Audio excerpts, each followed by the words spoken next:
Hello and welcome to Before We Break Up Again, a hit podcast featuring Alfie Brown and Jessie Cave. On this week's episode, there is 26 minutes of that sort of meandering, self-pitying career shite that we do sometimes. So you can self-pitying? I'm quite self-pitying. No, you're not. Okay, I'm not self-pitying. So you basically just called me self-pitying and you're trying to say that you called yourself self-pitying. I felt like I was being self-pitying and I said something kind of arrogant, but I'm not sure that it was meant to be tongue-in-cheek. I'm not sure it tracked. No, it didn't. It did sound arrogant, but I know that you don't actually feel that way. Well, I do feel that way. Okay, well then now that's just arrogant. Anyway, this is just an introduction, but I just back myself. Anyway, fucking hell. Also, I'm too poor to be arrogant. Right, so let's promote your Edinburgh show, The My Entertainer. Edinburgh show, The Entertainer, is happening at 10 to 6 every single night, apart from one of the days. It'll be the one that you can't buy tickets for. That's how you'll know it's not on that day. Any of the ones that you can buy tickets for, I am doing a show that day, unless there is a tragedy or I'm ill. But basically, certainly, I'll be doing the show that day. It's The Entertainer, and it's going to be very, very good, despite what I say in this episode.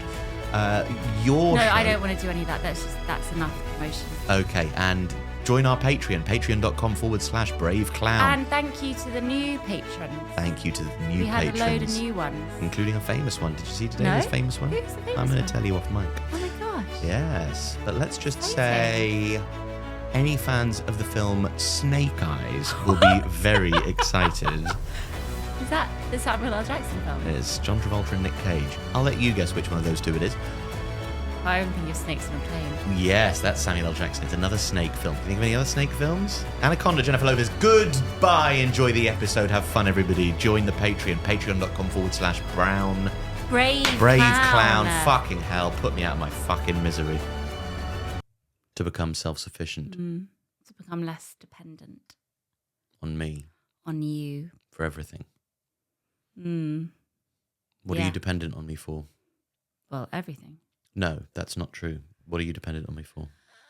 Oh, sorry, I'm wheezy. My happiness. Yeah? Knowing how to do things. What? Like what? Anything technical. Anything technical? Yeah. Anything involving instructions. The TV. Directions. A computer. Yeah. Cooking. Googling. You Google for me. I don't Google. Yeah, I wish you would. I'd don't. like you to become self-sufficient in that regard. I hate Googling. I hate Googling. Yeah, but just get over it, because I hate Googling as well. I have Everybody PTSD. hates. I have PTSD From Googling? Yeah. So do we all. Like, everybody's like Googled something and gone, oh no, that's bad Googling. I have more. Yeah, it's been harder for you, hasn't it? It has. No, just Google. Yeah. I do need to just be able just to accomplish things without needing any help from anybody. Well, yeah, no, everybody needs help now and again. To be honest, I'm doing myself a disservice. I manage quite well in the mornings without you. I do everything on my own, and whenever you're out, I'm fine. Yeah, Yeah. yeah. Whenever if I'm not up, you're fine. Yeah, I know you're fine. I mean, Yeah. I didn't. Why are you attacking me then? No, I was actually the one that corrected you when you said you needed help with everything. I said no, you don't. I said you need help with a few things. One of which is Googling. Another one of which is Happiness. I mean, you probably do need to work out a way to be happy and a way to live. I mean, you're the healthiest person, and yet you always have a pounding headache. I don't know what's going on. I've not been well lately. I've not been well. I think you say that you have a pounding headache once a day for the last 7 years.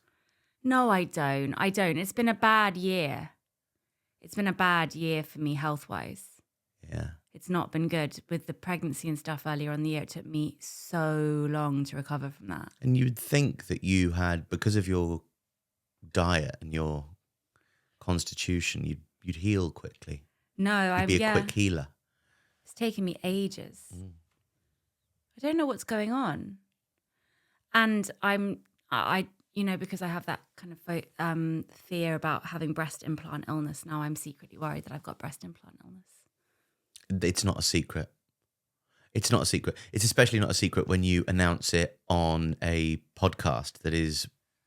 I know I don't, because it's stuff like I'm wheezy and I've got like a headache and I've got, You should go to your surgeon and say, listen, I think I've got breast implant illness. I'm wheezy and I have an ingrowing toenail, and I'm depressed, and Depression is a common after effect of surgery. Yeah, that makes sense. I've been general anaesthetic. Yeah. No, I'm fine. I'm fine. I'm pathetic. I'm a pathetic adult. I hate myself. Oh yeah. I really am. I have to get a fucking grip. Yeah. It's like that Sam Neill. Did you see Sam Neill died? Yeah. What are you going to say about him? There's a clip that was doing the rounds. So people put it out because they liked it to commemorate him. And there's somebody asks him, he's doing a Q&A, and somebody asks him, what lesson have you learned from your parents? And he goes, that's a very interesting question. That's a very interesting question. I don't know why it's moved me so much. Oh, yeah, I've seen but it has. And I think, I remember I hadn't done any work and I came back. And it's a very interesting thing about the New Zealand accent is this very quickly becomes South African when I do it. But he says, I came back to my mum and I was all worried about everything. And she said, well, you're just going to have to pull yourself together. And it's a hard lesson, but it's a good one. Yeah, I thought that to myself today because I do complain quite freely to you. Yeah. About, if I've got a headache or if I'm feeling depressed or whatever, I say it very freely to you. But I was on the phone to my mum this morning and I don't say to her. I do keep my shit together on the phone to her. Why? Because I know she doesn't have she can't relate in that way because she just gets on with life. I think that, yeah, but surely if you say something like you have a headache, in her life spent as a GP, she can access those sorts of problems. She has the bandwidth to deal with those sorts of things. No. Because here's how I divvy it up. Keep your emotional for me, keep your medical for her. Yes, but the problem is you would think that, but it's just not the case. And also I've been ill so much, on and off. And I think, the reason why I don't say anything about physical symptoms to her is because she puts it all down to the dog. Because she thinks that we've been ill a lot since we got the dog. Which is fair, but I know that that's not true. And also I know that there's nothing we can do about that because we're not going to get rid of the dog. So I maybe she's right, maybe she's not. Also, maybe it's moving to a different city, maybe it's moving to a different house. I was really sick when we moved here. So I'm reluctant to say anything about physical symptoms to her because I know that she'll be like, well, it might be the dog. And also I'm just bored. I don't want to say to her that I've got a headache and I'm depressed or whatever. It's like her son died. Like, come on. Yeah. Why do you want to say it to me?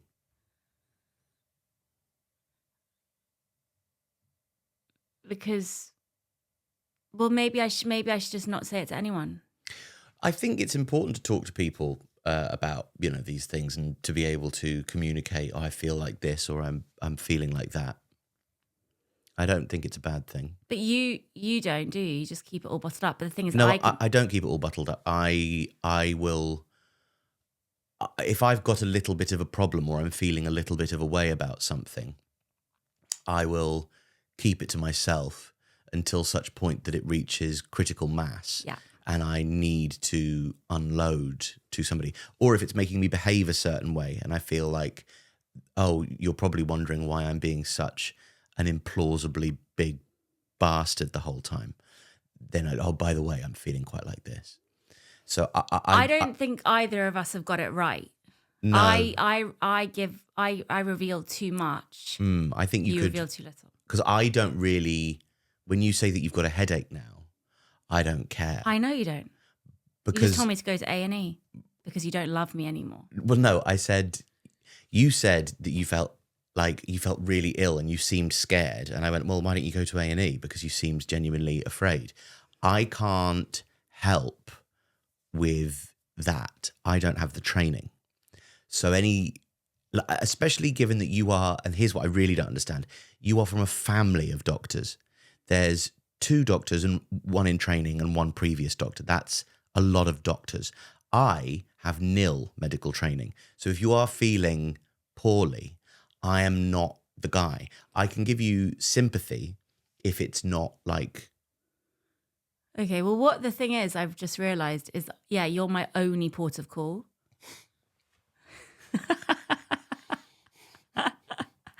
You're the only person on this planet I have. Yeah. Because I don't like being a burden, but I don't mind being a burden to you. But why is that? Because you're my husband. Not yet. We've not held... I don't like boring people. And also because I see people always said it. Oh my God, this is so depressing. People always said it about me that I was highly functional and I was so driven and I was so ambitious and I got so much done. Oh my God, even with a baby, even with 2 babies, even with 3 babies, they haven't said it since the 4th baby. You stopped getting stuff done, haven't you? Yeah. And so it's a sign of weakness for me to be seen as ill or to be vulnerable in any way. And because I have been so weak and so vulnerable now for so long, I have just shut down and shut myself away from people I would have maybe communicated with in the past, like even my sister. Yeah. So like that's because I don't want to be a bore. I suppose my problem is I find it hard to delineate between what is a genuine problem and something that you're just... I feel like sometimes you say that you have a pounding headache or that you're stressed, or just because if you let the words leave your lips, then you can just like let go of some of the burden of the stress. Like it de-stresses you somehow. Or maybe that's your instinct. Maybe it doesn't de-stress you. It doesn't. It really doesn't. And that's so I do need to rein it in. Because it stresses me out. I know. And I feel like, because I feel like we'll be doing quite well or having a nice time. Yeah. And then there will be the introduction of negative energy. Yeah. And and I find that quite... What was it? A quixotic nightmare. I'm a quixotic nightmare. Mm-hmm. Yeah, I will get better. I will be fine. I will be fine. I really do think it's down to mouth taping. I think last night I tried mouth taping for the first time and I feel awful. I definitely slept for 5 hours straight, which never happens, but I feel dismal. And I was feeling fine yesterday. So I think... What? Were you? No, I'm definitely not 100%. Like, I'm definitely wheezy, and I did the audiobook feeling wheezy, but yeah. It's going to be a great listen.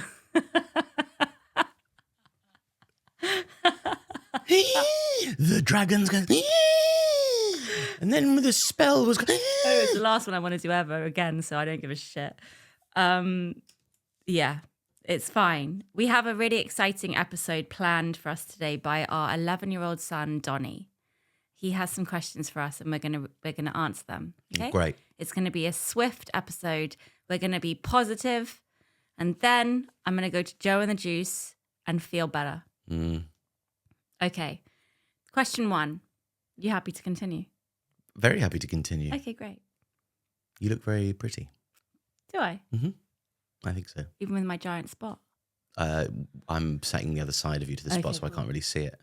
You got my bad side too. If I could see, I don't think it's your bad side because I love your ear. It's not my ear that I have the problem with. It's kind of this, just the geometry of this side.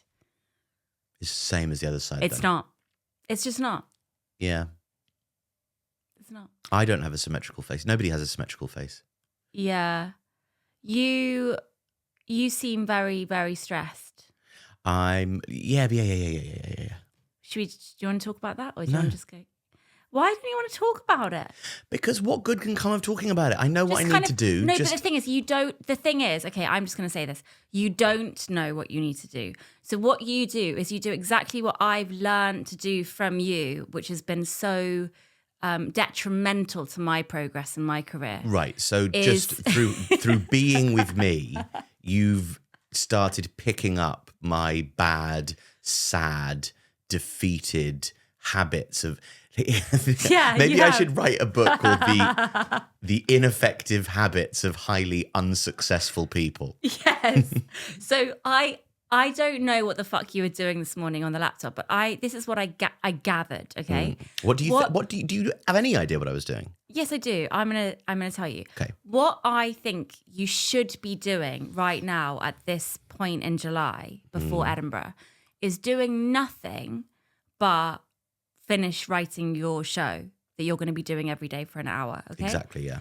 What you did this morning is faff around on a scheduling app to schedule clips for this podcast after weeks and weeks and weeks of me saying to you, oh, just put a clip out. Just put a clip out.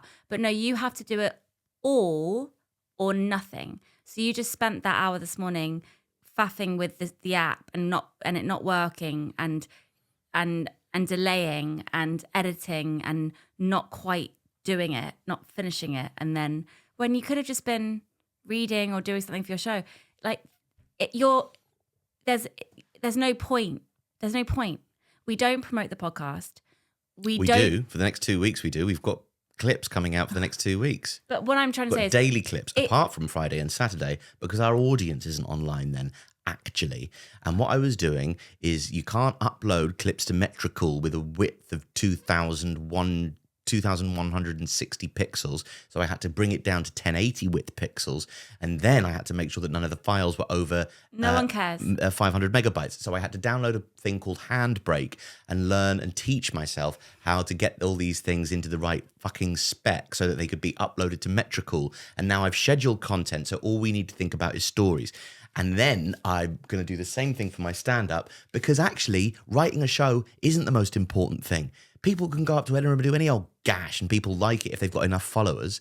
Have you any idea how many shit comedians there are with loads of followers that go up and everybody goes, oh yeah, good show, because they're too scared to speak ill of anything that it has access to that many people? It doesn't matter really how good anything is. It matters how many followers you've got. You can see how good somebody is. There's a numerical value next to your name that tells you how good the comedian that you're looking at is. So no, I shouldn't have been writing. Writing's kind of by the by. I can fucking kick that can down the road no end. I can just turn up in Edinburgh. I'm already probably going to be better than most of the people there if I don't write another fucking word before Edinburgh. That's the truth. No. That is the truth. No, because you have so much to prove. And the reason why I think people like you is because you are different to the social media, same old. Yeah, but I don't earn any money. Yeah, but I don't care about that. We're okay. No, hang on. We're not okay. I was You were speaking. worrying in bed last night about not earning any money. Yeah, but the thing is, I'm not earning any money right now because I'm committing myself to my role as Earth Mother. Yeah, but we need to commit ourselves to eating, and we're not going to be able to do that unless we're earning money. Yeah, it's okay. I suppose we've got 4 kids. We could always eat one. This relates to one of Donnie's questions. My point is, if I had to eat one of the children. God, can you just let me? Sorry. You're being infuriating. Sorry. Can you stop kicking me as well? Why are you kicking me? I'm just showing you love with my foot. No, that's hurting. That's hurting me. You're causing me pain. Okay. Do you know what I mean? You get into these kind of tunnels and you can't get out of them because you're like, no, I need to do this right now. But there's months and weeks where you don't even consider those things as important. And then suddenly it's everything to you. And always at this point in July, you go mental. Yes. And it doesn't matter. The thing is, promoting this podcast kind of doesn't matter. We have a nice audience. It's enough. We're earning a tiny bit of money from our Patreon. That's enough. Like, we aren't ever going to be those people who are promoting all the time. We're never going to be those people. That was until the advent of a scheduling app. That sent you mad. For 45 minutes before I learned how to work it out. I've learned how to work it out. I've scheduled content for 2 weeks. I think we have to accept where we're at and where we're going to be in our careers. We're never going to be that successful. No, I am. We're never going to be rich. I am. We're never, ever going to get what we want from our creative careers. I'm going to have to read Dragon Fantasy audiobooks. You're not. You're never doing that again. And I am going to have to do the occasional sad one-woman show where 50 people turn up and say, why did you use puppets? They told you not to use puppets ever again. Why did you insist on using puppets? Yeah, but you're not going to use puppets. I don't know. I don't know. I think I'm doomed to use puppets forever. Mm. Or I'll get a job at Tesco. As And what? I think I'm okay with that now. Like, Okay. I'm okay with that. So just don't go so crazy over a scheduling app. Write your show and be creatively good. Fulfill your creative potential. I will. And I was being facetious and... I know you were, and it was good, but use that energy to write a good show, and then people will come to that. You don't need to worry about the clips and the followers, because we're never going to win that game. I am. Right. We're not, no. Trust me, we're not, because No, I am. you won't. do I one clip or No, one I will. reel. I will. Okay, fine. Do the questions. I'll prove it to you. I like your optimism, It's not optimism. belief, self-belief. It's not. It's just the way it is. I've seen. What do you think what's your idea of failure? What's my idea of failure? Yeah, what does that look like for you? What does admitting failure look like for you?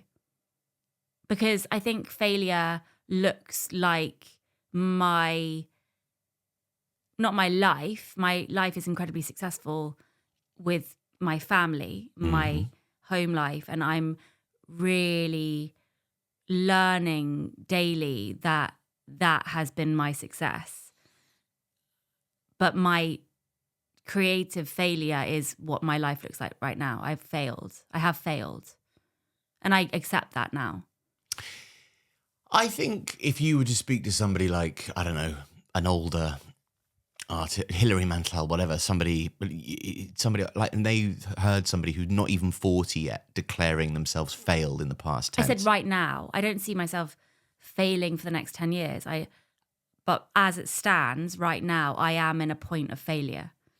I can claw my way out of that, but if I can, I don't know if I can. But if you're, that's like saying, oh well, it's like, you know, Liverpool at half time in 2005 when they were 3-0 down to AC Milan. Like that's not failure. They weren't failing. There was still 45 minutes left to play, and they won. They succeeded. I think. Yeah, but they were in a team where they had other people to rely on. They had money to fall back on. They had physios and trainers and managers. You know, like, we're on our own. Okay, first of all, like, that's not really the point of what I'm saying. I'm just saying that when you're not at the end of something, failure We don't have isn't... a physio. I'm just saying when you're not at the end of something, failure isn't a helpful word to use. I know. I'm just trying to things... think of it like, I would be interested to know what you consider a failure. I'm not... Things are not as I'd like them. But I think that's quite different and important phrasing to the phrasing that you use. Okay, fine. I'm not very good at phrasing. Sorry. Yeah, you're a failure. But what I'm trying to... A phraseology failure. What I'm trying to get at is I think I would find that quite cathartic to hear you say, this is what I'm afraid of. This is what I'm scared of, because I say that so much. I know I say it too much I'm too open about that. But I think I like the fact that you're positive and you're optimistic and stuff. But sometimes I think it would be quite nice for me just to hear you say, oh, I'm scared about this too, or I'm scared about this happening too. I think I would find that quite comforting in a way. You don't have to answer it right now. We can go on with the questions. I'm not scared. About your career. You're not scared about your career. At all. I have more fear. No, not long term. I have fear short term. But then I don't have any hope long term either. I don't actually really compute long term. I don't have... Yeah, you don't think at all long term, do you? No, I think day by day. And that's what I remember speaking to somebody, tour manager, about. And I said, can we talk about like career planning? And he said, I don't do that. I went, fair enough. And then, but I don't have anybody to speak to about that. And that was always what they did for me. So now I am without that. I don't know what I'm doing or what... I did write down on my legal pad the other day what I thought the future should and could entail. I don't think that that's a logical thing to do in this time we're living in. Why?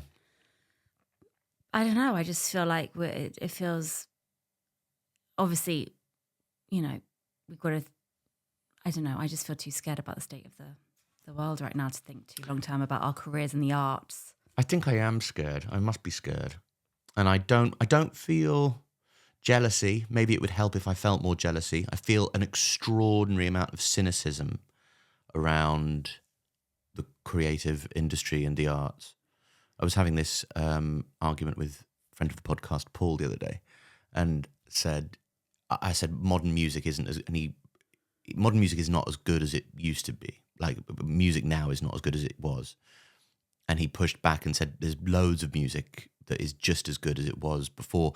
And I went, well, maybe that's true. I haven't listened, but it certainly isn't at the top of the charts. But then the charts are different now. Yeah. But what I'm saying is, I'll Be There by the Jackson 5, like, or the George Harrison single that was number one the first week of 1970. I forget what it's called, but you wouldn't get stuff like that being number one now. Stuff of that. Yeah, but because everything evolves constantly. Yes. And our tastes and the culture, everything changes so quickly. But I think there's a lack of, in the same way that I think Scorsese was having a go at the Marvel comic universe, we're all slightly skeptical of the candy floss, like lightweight, unaffecting nature of modern content, and that there isn't the emotional depth or duty of care or the reverence for craft that I think there once was. And I'm sure everybody creating nowadays thinks there is. I also think there's something telling in, like, comedy. Like, when I was coming up, my agent would always say, have you got any scripted ideas? Yeah, sometimes I did, sometimes I didn't. But nowadays, like, do you have a kind of game show format that comedians could play? It's all just comedians doing different versions of the Crystal Maze and stuff like that. Or you go on that program where, like, 11 comedians are like, and Bob Mortimer's got to make them all laugh or whatever happens. Like, it's fun to watch with the kids, whatnot, but I think there is something lacking, and a way in which art communicates with the human soul that is made more difficult by modern media and lowered attention spans. Right. Do you want to do these questions then? Our questions from 25 minutes of bitching about our careers as per usual. It's and not then bitching about them. I think it's I about... was bitching about it. The underlying theme is honesty. I want you to be more honest about your fears and your worries with your career. And I feel with this prolonged period of retreat now, my retreat from active work, because I've been preoccupied with having babies. It's really changed my mindset. And I think Donnie, the reason I wanted to do these questions from Donnie is because we were out on a walk this morning and he asked a question. He said, he asked me, who do you think, what did he say? Who do you think will live at home longest? And I said, that's a great question. Can I ask you? And so the first question is, who do you think will live at home longest? But it made me think about ambition. Because I said to him, well, it definitely won't be you because you're incredibly, do you think you're ambitious? And he was like, yeah, I'm ambitious. I said, do you want to be successful? And he was like, yeah, I really want to be successful. And he's just got that, get up and go and determination, and he's organized. And I guess I had a lot of that when I was that age, and that's gone. That's really gone now. And it just made me kind of excited for him, and also, I guess, a bit sad about the loss of that. For as you just lose that as you get older and with setbacks and stuff. But yeah, I think that's a really sweet first question. Who do you think of? And these are fun questions, by the way. They're not all heavy. Mm-hmm. But like, who do you think out of our kids will live at home the longest? I mean, obviously, you mean like who will live at home till the oldest age? Like, yeah, who will leave home latest? Yeah. And I think it will be the youngest, and not just because he's youngest and he will be here. Right, yeah. But it's him. You think him? Yeah. Because Donnie thinks 10. No. Donnie thinks because of the way 10 plays games, 10 doesn't care about winning. He just wants to do his own thing. And so he doesn't think that shows drive. I also think that these things are so much more changeable than, like, so many of the people who exhibited a great deal of drive as children then ceased to exhibit that as adults that I knew growing up, and vice versa. It can switch on when you find something. And if you thrive in an academic circumstance, it doesn't necessarily mean that when you reach the real world, you'll find a place to thrive, or you might find an interest that supersedes your interest in academia or victory as you develop intellectually. And it's also luck plays a huge part. And luck plays a huge part. I disagree. I think a lot of the teens I knew showed such strong personalities and drive, and they all went on to be like that as adults. I don't know anyone who was massively changed or had a massive... I know some girls who got so derailed by love and obsession with boys that they were delayed massively. But I don't think you change fundamentally. I think if you're at 11, if you're a driven, conscientious, wanting to go dream big and go far, I think that does stay with you. Well, tune back in for episode 1000 and we'll see how everybody's doing. But no, the youngest's attachment to you. But that's going to change very quickly in the next few months. Let's hope so. The youngest's attachment to you and his obvious artistic flair mean that I think a home life is probably a life lived more. He's also the least likely to go to uni, I think. He might go to drama school or, tap. I think it'll be our daughter. No.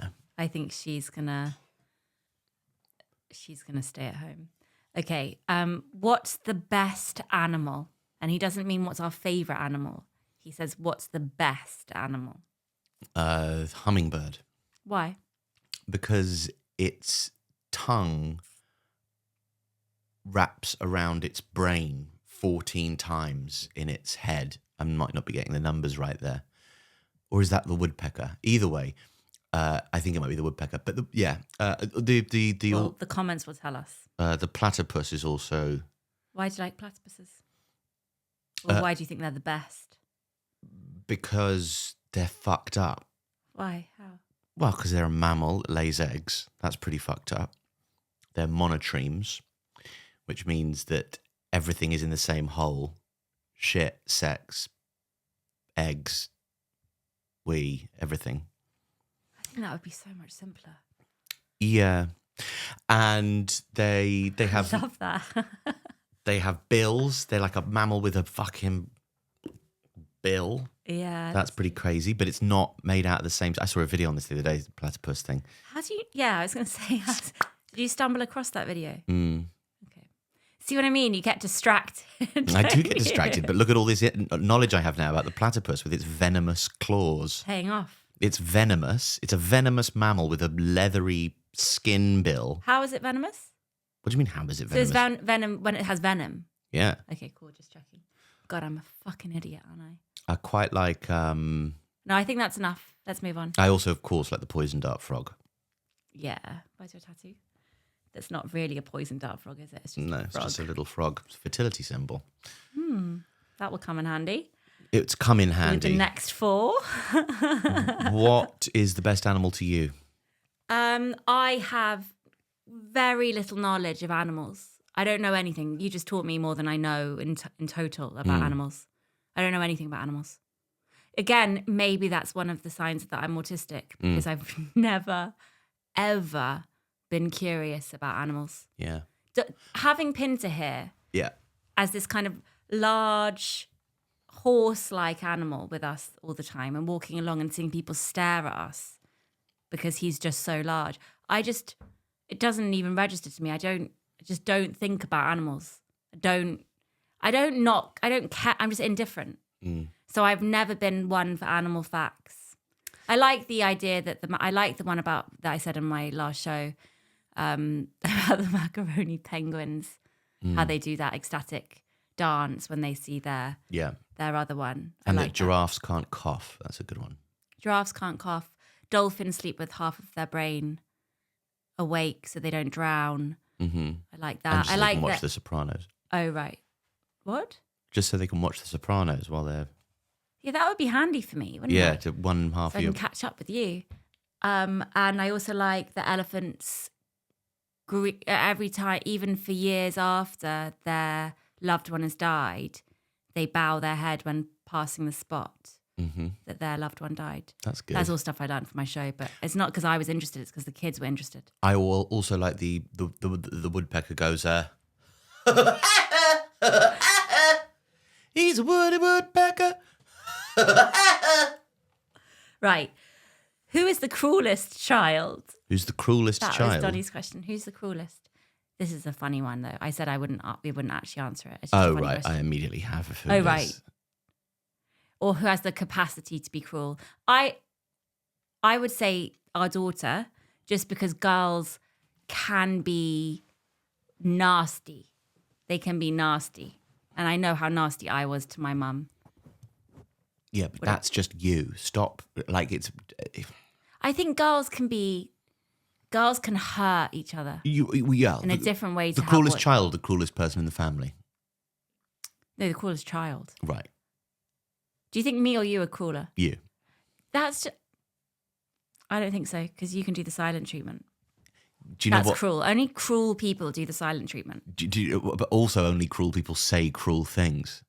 I've never called you cruel. You call me cruel. Yes, I've called you cruel so many times when you've been cruel. Case in point. I haven't ever been cruel.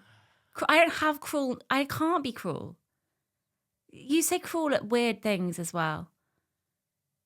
Attacks and insults and what? denigrations of my character or the What character. about you to me? You've been cruel too. I do sometimes, and I regret it, and it's in retaliation to your cruelty. And also, if I've ever been cruel, it's because of something you've done. Sure. I have not been Look cruel. what you made me do. Yeah. I don't, none of our kids are cruel, obviously. But Margot has made me cry. But that's only because she loves me so much. I see it in terms of cruelty to each other. Oh, right. Their cruelty to each other, in which case Donnie, our eldest, is the cruelest. But that's because he's the oldest and knows how to hurt them. Also, Margot's only made me cry. She hasn't really ever made me cry. I don't know why I said that. That was really mean. It's cruel. It's cruel. It's cruel. There we go. Okay. I'm not going to ask all of these because some of them are too revealing. This is a good one. Because he asked all these questions that weren't very good. And then he just came out with this one. I thought, oh, that's really good. What was the deciding event in your life that made you be where you are today? And I think he means it in a very broad way. So for me, having Becca is why I am where I am today. And I know that I speak about depression and lots of, dark stuff. But ultimately having him was the boldest thing I could do at that moment. And I'm so glad. So even though right now everything is quite up in the air and there's definite consequences to choosing to have another child and the financial aspect and how it's affected my career and all of that stuff. But in deciding to have him, he's just completely opened up our lives and changed our lives, and he's just so incredible. Have you zoned out? No, I'm just thinking about it, and I'm thinking about the question and your answer in the context of the question. And I suppose it's a good answer. It's not the answer that I would have expected you to give, because what was the deciding event that made you be where you are today? It's not very well worded, but he's 11. No. I'm not critiquing him. I'm just thinking of the different interpretations of what that question could mean. That's what jumped out to me immediately because, you know, after dropping him at nursery this morning and him crying again, and, you know, it's been such a slog getting any work done over the last couple of years because he is just incredibly demanding. And, you know, I guess I one of the last big, like, fights I had with my sister, I think she said something like, well, you decided this is what you wanted for your life. You chose to have this many kids when I was complaining about having that many kids. No, complaining about my career. Right. And no, I was complaining about money. Right. And yeah, I would choose it again. I would do it all over again. I would have more. I know you would, yeah. Yeah, I mean, I've joked about it on stage before. The idea that, you know, we both got, I said at 2 kids, this is difficult. Let's stop having kids. And you were, no, it's not difficult. It'll be easy. It'll be easy was an expression that I heard more than any other expression. And it turned out to be a lie, because I have a sneaking suspicion that you would have known that it wouldn't be easy. I thought it would be easy. You have to remember also, like, I was delirious with grief. Like, I had just been confronted with the reality that you can lose someone in a second. Yeah. Like, the only way I could cope was by thinking, I want to create new life. Yeah. It's not like before that you were like on the fence about it, though, were you? But you have to also think, like, we had a big gap. There's a big gap between, we broke up for 2 years. Yeah. There's a 4-year gap there's an over 4-year gap between Margot and 10. Mm-hmm. It wasn't like I was driven. I did so much between them. But you also always wanted to have loads of children. So I it's always not wanted like... to have 3. I always wanted to have 3. Yeah. If I wasn't with you, I would have more. I would have had more, yeah. Yeah, you'd have to find somebody that wanted to do that, but yeah. Yeah, like a good Christian. Found a good Christian with a normal job. Yeah. Who I didn't love. Yeah. And only fucked to have a child. Yeah, that would have been me. I would have been miserable, but I would have fulfilled my dream of having 18 children and never having a period. But what the fuck is this thing about loads of children? I just don't understand why more is better. I don't know either. I don't know. But can we try and get to the bottom of it? Because if we can unearth some reason for this mania, then maybe we can. I saw a great Esther Perel note that related to this about fear. It's something to do with fear. It's fear of myself. It's camouflage. The more children, the more camouflage I have. And I have never been comfortable with myself. So the idea that I'm creating things that can be better than me and have a better life than me, or that I had, is incredibly thrilling and enticing. Yeah. See, I don't have that because I can cook. If I want to make something better than me, I just make a lasagna. And I made a decent lasagna. Much better than I am. But you're also good at switching off. And I mean, you need alcohol or weed to do that, but... Well, that's not being good at switching off, is it? That's just instead of having kids, getting drunk or high. Yeah, but you enable those things. You go after those things. You make sure that you have a way of getting drunk or getting high occasionally, safely. But, you know, I wouldn't do that because I'm too rigid. Maybe if I got drunk more and if I got high more, I would have had less kids. Yeah. I don't ever escape. I never, ever, ever leave this. Well, you do escape. You just escape through the kids. Yeah. That is your escape. Oh, yeah, I completely live. You are drunk on children. Yeah, I do live vicariously. I do live vicariously, but I think in a healthy way. I want them to be independent. I want them to have their own experiences in their own lives. Like I do. I want them to feel like they can leave. I definitely want that. I definitely am not going to be, oh, no, you're my best friend. You're never going to leave. I'm not going to. I'm not going to be like that. No, I know. But also we have each other, so I would be weird if you were.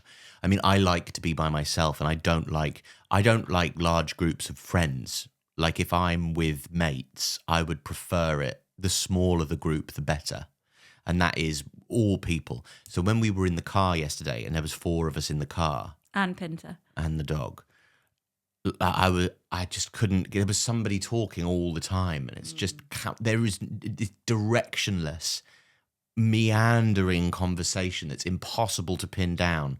It's so chaotic, and with groups of friends, it just becomes that as soon each person that you add into a group, the more artificial the conversation becomes, because you bring more performance dynamics into the group setting with every new addition of a person. There's less opportunity for intimacy, and I thrive on intimacy, and which is why we're the same in a social situation, I think. We're similar, yeah. Yeah. Some of us are better at pretending than others. Yeah, I can't hide it.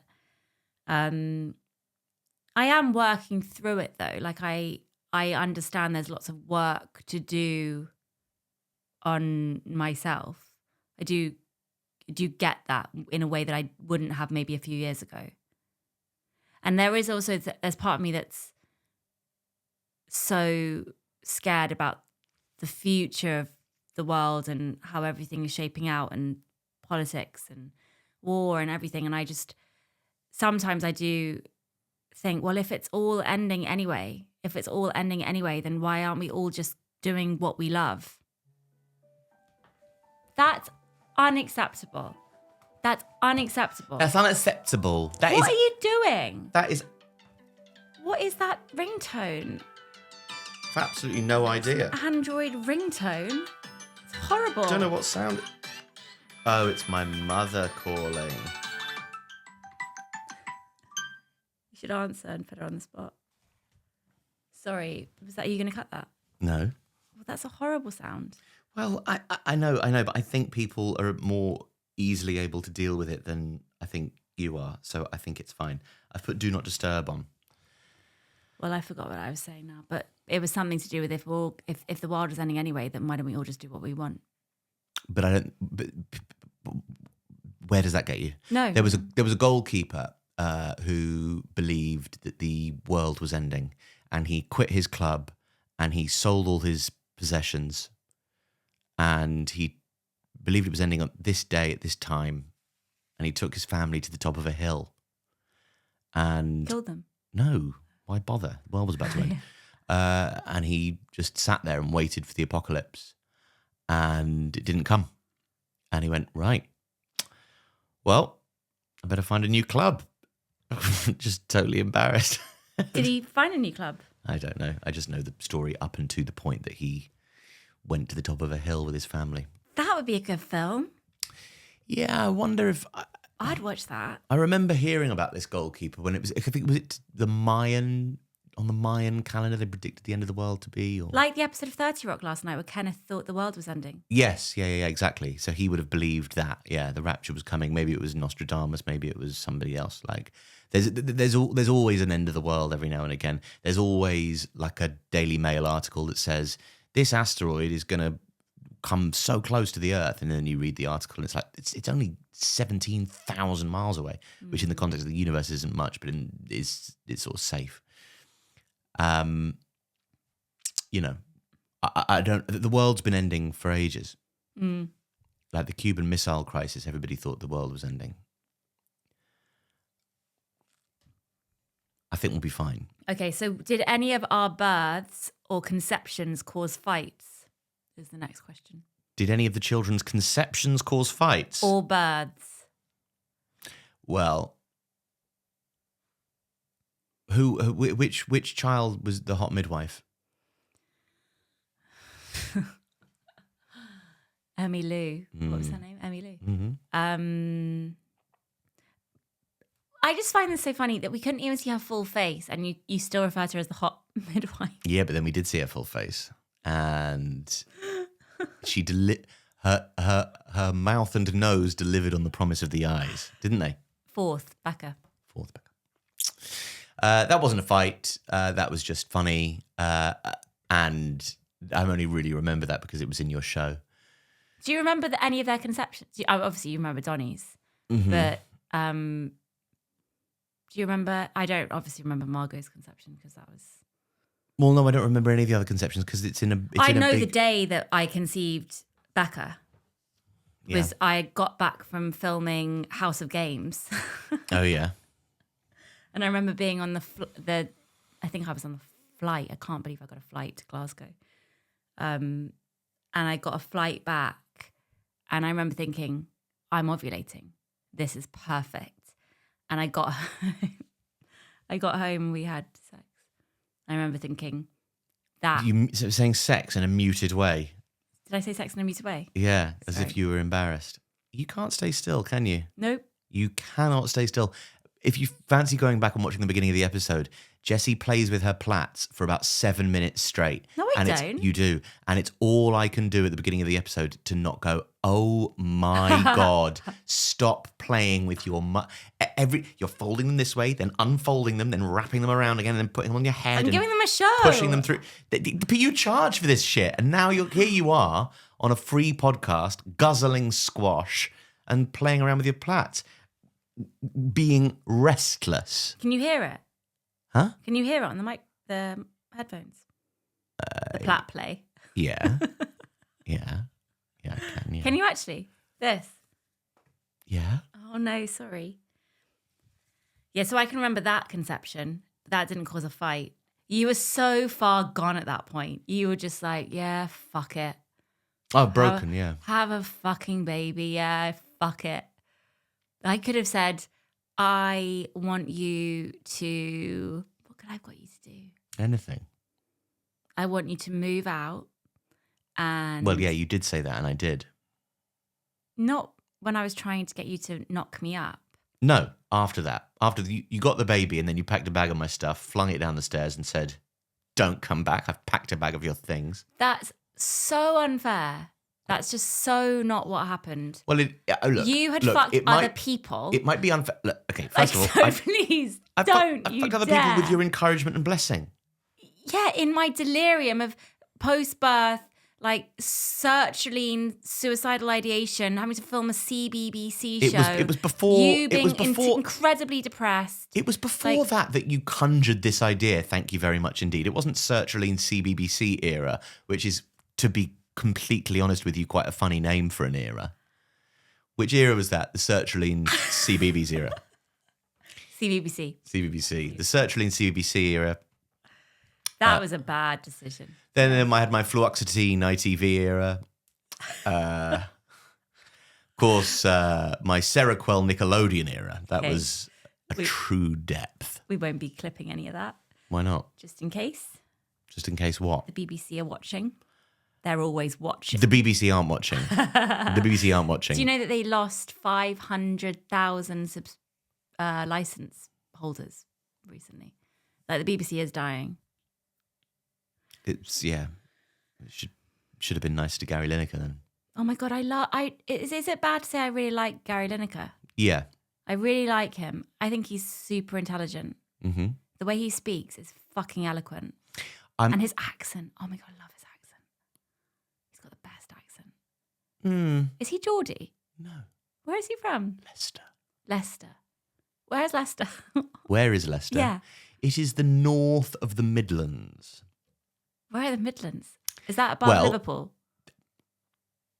Jessie. Are we north? We're north. Jessie, the Midlands. So is Midlands below Liverpool? Are we north? The mid. So Liverpool's north. Midlands. Liverpool is, north. much more north than the Midlands? Well, I don't know. Let's say if we're taking a train ride, it's London, then in an hour you get to Birmingham, then in another hour you get to Liverpool. When I was doing the audiobook on Monday, there were so many really intense words that were kind of mythical dragon stuff that were made up words. So obviously I wouldn't know how to pronounce them. But it meant that when it came to a word that I absolutely should know how to pronounce, a really common word, I would usually have kept that to myself, that I didn't know how to pronounce it. But because I've been asking about all the other mythical words, I just kind of was like, oh, and how do you pronounce that one? And I could hear her down the line being like, that's just that word. That's just the normal. Which word? Like words like loose. Loose. Like loose. I'd be like, how do you say loose?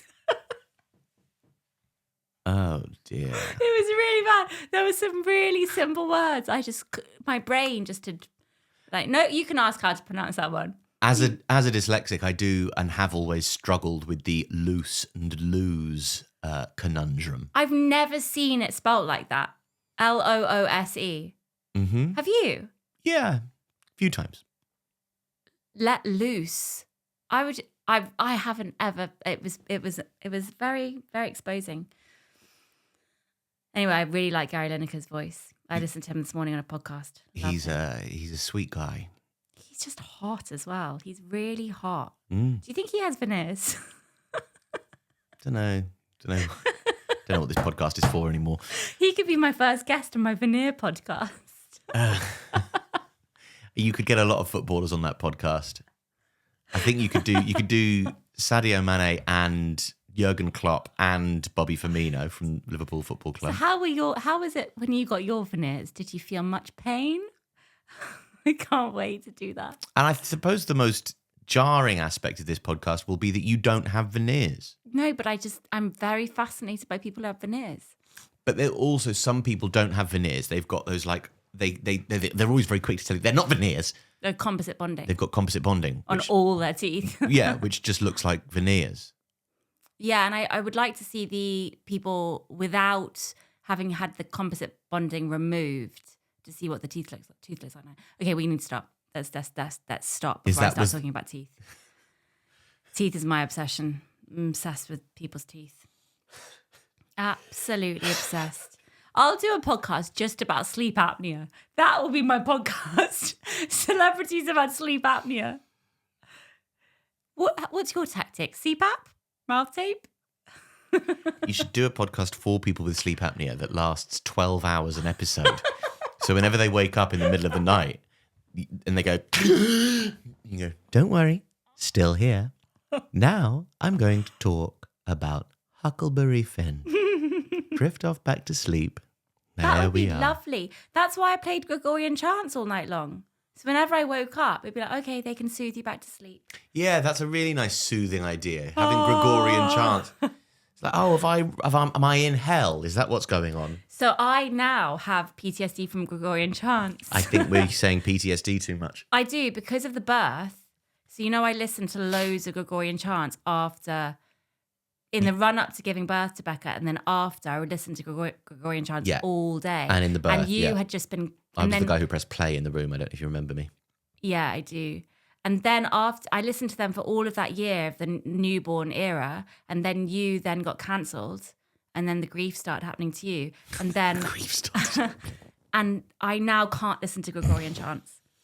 And I used to love them so much. I know. I'm so pleased that you don't. Oh, some more Platt action. Okay, thank you for listening, everybody. Where's the red radio that I hid?